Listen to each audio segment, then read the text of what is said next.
The third time that we're fighting for the championship. Also being sons of a previous world champion. Brilliant. Yeah. Nico, you are world champion. Just stay here, spend the rest of my days here. F1 legends explain how terrifying Nico Rosberg was. Abu Dhabi, November 27, 2016. The last lap of the last race of the season. Nico Rosberg is second. Lewis Hamilton is first. And Lewis Hamilton wins the Abu Dhabi Grand Prix. Nico Rosberg is second. Rosberg needs one thing for nothing to go wrong. Hamilton slows, deliberately, strategically. He is trying to back the field into Rosberg, trying to hand his teammate a nightmare. The team is screaming on the radio. The crowd is on its feet. And Rosberg, the man they said was too smart to be great, too calculated to be fearless, just drives. He stays second. He crosses the line. World champion. He stands on that podium and cries in a way that has nothing to do with joy and everything to do with relief. The relief of a man who spent 11 years doing something nobody thought he was capable of. The relief of a man who dismantled the greatest natural talent of his generation through sheer, almost inhuman force of will. 3 weeks later, Rosberg walks away, retires, at 31, world champion, done. And that is when people started asking the question they had ignored for 5 years. Just how good was Nico Rosberg? People forget where Rosberg came from. His father, Keke, won the 1982 World Championship. One race, 7 points. The last man to win a title with a single victory. A hard, cold Finn who saw Formula One as combat. Nico grew up watching that, absorbing it.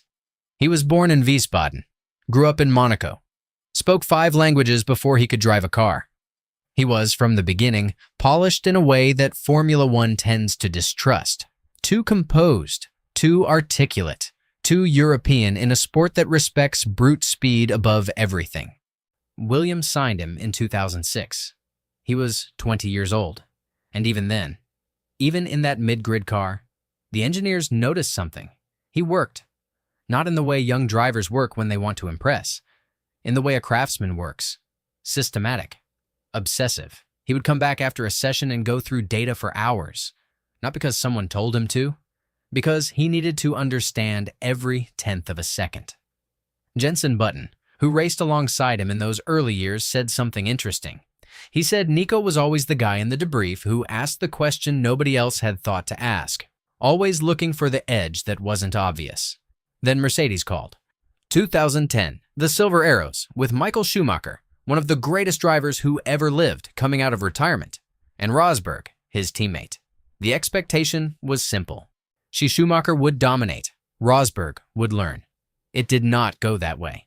In 2012, Rosberg outscored Schumacher, beat him in qualifying, took his first Grand Prix victory in China. And when reporters asked Schumacher about it, the 7-time world champion said something that should have changed the conversation about Nico Rosberg permanently. He said Nico was one of the most complete drivers he had ever raced against. 7 world titles, hundreds of races. And that was the word Schumacher used, complete. The narrative didn't change. The media still saw Rosberg as a support act, a solid number 2, a professional in the wrong era. Then Lewis Hamilton arrived. And everything Rosberg had been hiding, or building, was about to be tested. The relationship between Rosberg and Hamilton started in karting. They were 12 years old. Monaco. Yet 2 kids who were already pushing everything they had into tiny machines going far too fast. They became friends the way competitors become friends, through shared obsession, through knowing the other person understands something the rest of the world doesn't. That friendship lasted 20 years, and then it didn't. When Hamilton joined Mercedes in 2013, Rosberg had spent 3 seasons establishing himself as the team's cornerstone. He knew the engineers by name. He had shaped the culture of the garage. He was comfortable. Hamilton changed everything. In 2014, Mercedes produced arguably the most dominant car in Formula One history. And Hamilton was simply faster. Not by much, but faster. He won 11 races to Rosberg's 5. He took the title. And Rosberg, who had never been outpaced so consistently in his career, began to do something remarkable. He changed. Niki Lauda, the man who came back from a crash that should have killed him to win 2 world championships, was Mercedes' non-executive chairman. He watched both drivers closely that season. Closer than anyone. Lauda said this about Rosberg: he was the most intelligent driver he had ever worked with. Not the fastest, not the bravest, the most intelligent. He said Rosberg processed information differently, that he could identify what he was doing wrong in a single lap, that his self-analysis was almost unsettling. That winter, Rosberg isolated himself. He went to Ibiza. He cut off almost everything that wasn't Formula One. He hired a sports psychologist. He changed his training. He studied Hamilton's data, and not to copy it, but to find the places where Hamilton was vulnerable. So places nobody else was looking. He came back in 2015 a different driver. The first race, Australia. Rosberg started from pole. Hamilton pushed him at the start. Rosberg held his line. Correctly, some would say aggressively. And the mood between them shifted. By Spain in 2016, it had broken entirely. Rosberg took pole. Hamilton's car failed on the formation lap. And at turn 4, with the championship on the line, Hamilton moved wide. Rosberg went outside, and they touched. Both cars out of the race. Mercedes were furious. The paddock was stunned. And Hamilton, sitting in his garage, trying to understand what had just happened, said something publicly that revealed how much Rosberg had gotten inside his head. He called it not a racing incident. Sebastian Vettel, 4-time world champion, Jan watched that season with what he later described as genuine respect for what Rosberg was doing. Vettel said the hardest thing to do in Formula One is not to be fast. The hardest thing is to perform under psychological pressure when the person next to you is faster naturally. He said very few drivers could sustain that. He said Rosberg was sustaining it. Fernando Alonso, twice world champion, widely considered one of the most complete drivers of his era, put it more bluntly. He said Hamilton had more natural talent. He said Rosberg was a better racing driver. Asked to explain the difference, Alonso said, "Talent is what you can do. A racing driver is what you do with everything else." 2016, the season where it all came apart. Rosberg was relentless. He won the first 4 races. His qualifying was immaculate. 8 poles in the first 9 rounds. He drove with a precision that the engineers described as extraordinary. Not just fast, accurate, every lap within hundredths of the same time, as if he had found the car's limit and simply lived there. Hamilton crashed, had mechanical failures, lost points, mounted a comeback so brilliant that entering the final race in Abu Dhabi, he could still take the title with a victory. All Rosberg needed was to finish second. What Hamilton did, deliberately backing the field up, trying to force Rosberg into contact with cars behind him, ignoring direct orders from the team, was one of the most audacious strategies in modern racing history. It didn't work, because Rosberg, for 55 laps, simply did not make a mistake. Not one. The retirement announcement came on December 2nd, 2016, 5 days after Abu Dhabi. The Formula One world did not know what to do with it. Drivers don't retire at 31 when they're world champion. They stay. They defend. They add to the legacy. That's how the sport works. Rosberg walked away. In his statement, he said he had given everything he had to win the championship, that he had spent years sacrificing things that could not be recovered, that continuing would require the same level of sacrifice, and he was no longer willing to make it. That single paragraph tells you more about what he went through than any race result. The response from his contemporaries was, in its own way, the most honest assessment of Rosberg's career. Hamilton, his voice quiet in that press conference, said he had never faced a more difficult opponent. Not in karting, not in any category. He said Nico found ways to beat him that nobody else had found. He said it without bitterness. He said it the way you speak about something that is true even when you don't want it to be. Lauda said the retirement was the act of a man who understood himself completely.